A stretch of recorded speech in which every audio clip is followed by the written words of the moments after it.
সকাল সকাল ঘুম থেকে উঠে সব কাজ করে নিয়ে চলে আসছি পূজা দিতে। তো আজকে বৃহস্পতিবার, আর তার মধ্যে আজকে আমার অনেক কাজ, কারণ আজকে যাব আমি সাজাতে। এই কারণে তাড়াহুড়া করে পুজো দিয়ে চলে আসলাম রান্নার কাজে রান্না করতে। তো hello everyone, welcome back to my channel. So কেমন আছো সবাই? আশা করি সবাই ভালো আছো। তোমাদের ভালোবাসায় আমিও ভালো থাকার চেষ্টা করছি। সো গাইস, আজকে যাব আমি সাজাতে, তাও আবার কোথায় জানো? আজকে যাব বাড়ির পাশেই সাজাইতে। তাই সকাল থেকে মনটা খুব খারাপ যে বাড়ির সামনে দিয়ে যাব সাজাতে, কিন্তু বাড়িতে যাব না। অনেক দিন, 1 বছর পর বলতে গেলে আমি আমার বাড়ির মুখ দেখব। যাই হোক, বাড়িতে তো যাওয়া হবে না, তাও বাড়ির সামনে দিয়ে, একদম আমাদের বাড়ি যেহেতু রাস্তার পাশেই, তো সেই রাস্তা দিয়েই যাব, আর বাড়ি যাওয়া হবে না। তার সাথে একটু হ্যাপিও আছি, কারণ আমি আমার ফেসটা সেই মানুষগুলোকে দেখাবো, যেই মানুষগুলো বলেছিল আমার ব্যাপারে যে আমি নাকি খারাপ মেয়ে হয়ে গেছি। ভাড়া বাড়ি আসি যেহেতু, আমি নাকি খারাপ হয়ে গেছি। 1 বছর ধরে যেহেতু আপডেট নাই, তো অনেকেই আমার ব্যাপারে ভুল ধারণা করছিল যে আমি নাকি খারাপ মেয়ে হয়ে গেছি। তারপরে আবার কত কি, তোমরা তো জানোই, একটা মেয়ে যখন বাড়ির বাইরে থাকে তখন কত কিছু শুনতে হয়। যাই হোক, আমি আর মুখে প্রকাশ করলাম না, তোমরা তো বুঝতেই পারো। তো অনেক কিছুই শুনতে হয়েছিল আমাকে। আর তারপরে অনেক লোক বলছিল আমি নাকি ছেলের সাথে পালিয়ে গেছি। অ্যাকচুয়ালি আমার ডেলি ব্লগ দেওয়ার কোনো কথাই ছিল না, আমি শুধু দিয়েছি সেই মানুষগুলোর জবাব দিতে, যে আমি ডেলি ব্লগ দিচ্ছি এই কারণে যে আমি যদি বিয়ে করতাম তাহলে তো আমার লাইফস্টাইল দেখতে, যে আমি কি করে থাকছি না থাকছি। আর একটা কথা যে আমার ব্যাপারে খারাপ ভুল ধারণা করছিল, যে ভাড়া বাড়িতে এসে আমি কি করি না করি এটা দেখানোর আমার কোনো ইচ্ছাই ছিল না। এমনকি আমার পার্সোনাল লাইফ আমি আমার সোশ্যাল মিডিয়াতে জানাতে চাইনি, শুধুমাত্র সেই লোকগুলোর জন্য যেগুলো লোক দিন রাত আমাকে বাঁচতে দিচ্ছিল না। অনেক অনেক কথা বলতেছিল যে আমি নাকি খারাপ মেয়ে, উল্টা পাল্টা কত কি। তো সেই মানুষগুলোর জবাব দেওয়ার জন্যই আমি ডেলি ব্লগটা শুরু করছি আর কি, যে আমি যেখানে আছি ভালো আছি, একা আছি কিন্তু অনেক হ্যাপি আছি। আর সাথে আমার মা বাবাকেও আমাকে নিয়ে যাতে টেনশন না হয়, এই কারণে ডেলি ব্লগ দিচ্ছি।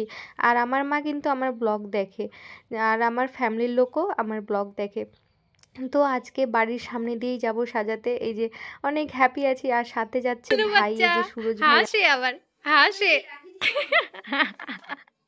ইস ইস ইস, আমাকে লিস না কিন্তু, না তোমাকে আসতেছে না। এই এই এইদিকে দেখো, হাই বলো, হাই হাই বলো। গোলুমলু, ছাড়ো আমার হাত, ছাড়ো হাত ছাড়ো। সো গাইস, আমি সাজাতে চলে এসেছি, আর যে বাচ্চাটাকে দেখলে ওটা হচ্ছে পাশের বাড়ির একটা মামার ছেলে।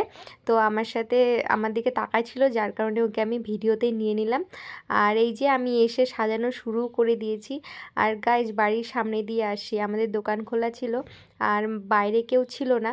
যাই হোক, অনেক দিন পর আমাদের দোকান, আমাদের সেই রাস্তা, আমাদের সেই জায়গাগুলো অনেকটাই চেঞ্জ হয়ে গেছে। যেহেতু 1 বছর পর যাচ্ছি, দেখে সত্যি চোখে জল আটকাইতে পারিনি, আমার সত্যি 2 চোখ দিয়ে জল ঝরে গেছিলো। তারপর আমি এত সারপ্রাইজ হয়ে গেছি যে কি বলবো তোমাদের। এই যে দেখতে পাচ্ছ, আমার ভাগনা আসে আমার সাথে দেখা করতে, কে যেন গিয়ে ওকে বলছে যে তোর মাসি আসে ওই বিয়ে বাড়িটাতে কাজ করতে। ও একবারে এক দৌড় মারে, আমার কথা শুনেই দৌড় মারে চলে আসলো। ও অ্যাকচুয়ালি বাইরে খেলছিল বলে বাচ্চাগুলোর সাথে, তো সেই বাচ্চাগুলোর সাথে না খেলে সেই ধুলা মাটিতে একদম মিশে করে চলে আসছে, সেই ড্রেস পরেই চলে আসে, ড্রেসও চেঞ্জ করে আসেনি। তো আমার সাথে সেই পুরো দেখা করলো। তারপর আমি বললাম, যা বাবাই তুই ভালো ড্রেস পরে আয়, যেহেতু এটা বিয়েবাড়ি অনেক লোকজন আছে। তো তারপরে ভালো ড্রেস পরে আসছে। আর এই যে দেখো আমি সাজাচ্ছি, ও বলছে কোলে উঠবে, পিঠে উঠবে। সত্যি অনেক দিন পর দেখছে, আমাকে ছাড়তেই চাচ্ছিল না। তারপর ওকে বলছিল যে ও নাকি কেক খাবে, তারপর ওকে কেক এনে দিলাম।